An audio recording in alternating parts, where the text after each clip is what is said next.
நம்ம அட்வர்டைஸ்மெண்ட்ல எல்லாம் பார்ப்போம்ல, குண்டு குண்டா குலாப் ஜாமுன் நல்ல ஜூசியா சாஃப்டா பார்க்கவே அவ்வளோ அட்ராக்டிவா இருக்கும். இந்த மாதிரி குலாப் ஜாமுன் நம்ம வீட்லயே ஈஸியா செய்யலாம்.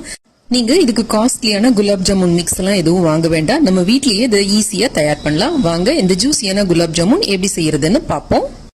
ஒரு மிக்சிங் பவுல்ல 1 கப் அளவுக்கு பால் பவுடர் சேர்த்துக்கோங்க.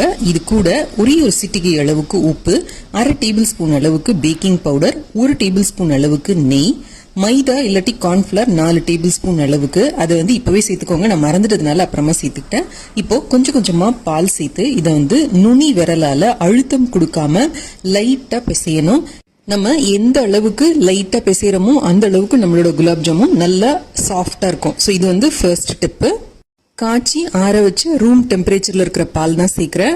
1/2 கப்புக்கு கொஞ்சம் கம்மியா எனக்கு தேவையா இருந்தது. ஸோ இது பால் பவுடருக்கு ஏற்றபடி, இந்த மைதா மாவுக்கு ஏற்றபடி இது கொஞ்சம் முன்ன பின்ன ஆகும். நீங்க பார்த்து சேர்த்துக்கோங்க. இந்த மாதிரி லைட்டா சேர்த்துட்டு ஒரு மாவை பிசைஞ்சுக்கோங்க. அந்த மாவு ஸ்மூத்தா இருக்கணும்னு அவசியம் இல்லை, ஜஸ்ட் எல்லாம் இப்படி கலந்ததுன்னா போறோம். இதை எப்படி ஒரு துணி போட்டு ஒரு 10 நிமிஷம் மூடி வச்சிருங்க. இப்ப நம்ம ஜீரா தயார் பண்ணலாம். இதுக்கு 1 கப் அளவுக்கு சர்க்கரை எடுத்துக்கோங்க, 1/4 கப் அளவுக்கு தண்ணி, 3 ஏலக்காயை லைட்டா தட்டிட்டு சேர்த்திருக்கேன். இப்ப நல்லா ஹை ஹீட்ல வச்சு 5 to 7 நிமிஷம் கொதிக்க வச்சீங்கன்னா சக்கரை பாகு ரெடி ஆயிடும். இது ஒரு கம்பி பாகு பதம்லாம் வர வேண்டாம், ஜஸ்ட் ஸ்டிக்கியா இருந்ததுன்னா போறோம். இப்போ நம்ம மாவை நல்லா சேர்த்து பிசைஞ்சுக்கலாம். இப்பவும் லைட்டா பிசைஞ்சுக்கோங்க. இப்போ நல்லா ஸ்மூத்தா கிடைக்கும் உங்களுக்கு. விரல்ல லைட்டா நெய் தடவிக்கோங்க. தடவிக்கிட்டு ஒரு சின்ன அளவு மாவு எடுத்து உருட்டிக்கோங்க. நீங்க எந்த அளவுக்கு மாவு உருட்டுறீங்களோ அதுல இருந்து டபுள் த சைஸ் ஆகும் நம்ம பொரிச்சு ஜீரால போட்டு எடுக்கிறப்ப. சோ அதுக்கு ஏத்தபடி உங்களுக்கு எந்த அளவு வேணுமோ நீங்க பாத்துக்கோங்க. இன்கேஸ் நீங்க பெரிய பெரிய உருண்டைகளா உருட்டுனீங்கன்னா இந்த நம்ம வச்சிருக்கிற சர்க்கரை அளவு பத்தாது. அப்பனா நீங்க 2 கப் அளவுக்கு சர்க்கரை போட்டு சர்க்கரை பாகு செஞ்சுக்கோங்க. கடாயில இந்த குலாப் ஜாமுன் எல்லாம் நல்லா முழுகிற அளவுக்கு எண்ணெய் விட்டுக்கோங்க. எண்ணெய் விட்டுட்டு சிம்ல வச்சு ஹீட் பண்ணுங்க. லைட்டா எண்ணெய் சூடு ஆன உடனே ஒன்னொன்னா இந்த குலாப் ஜாமுனை எடுத்து போட்டு மேல இந்த எண்ணெயை கொஞ்சம் கொஞ்சமா ஊத்தி விடுங்க கரண்டியால.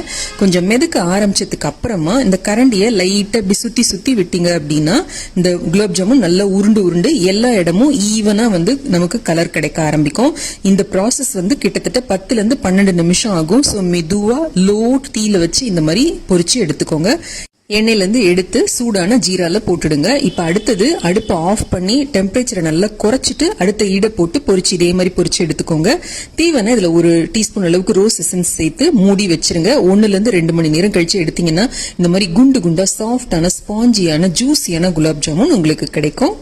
நிறைய பணம் செலவு பண்ணாம ஈஸியா வீட்லயே இந்த தடவை இந்த குலாப் ஜாமுனை ட்ரை செய்து பாருங்க. தீபாவளிக்கு எந்த கடையில இருந்து வாங்குனீங்கன்னு கேட்டு உங்களுக்கு பாராட்டுகள் கண்டிப்பா குவியும். இனிய தீபாவளி நல்வாழ்த்துக்கள்.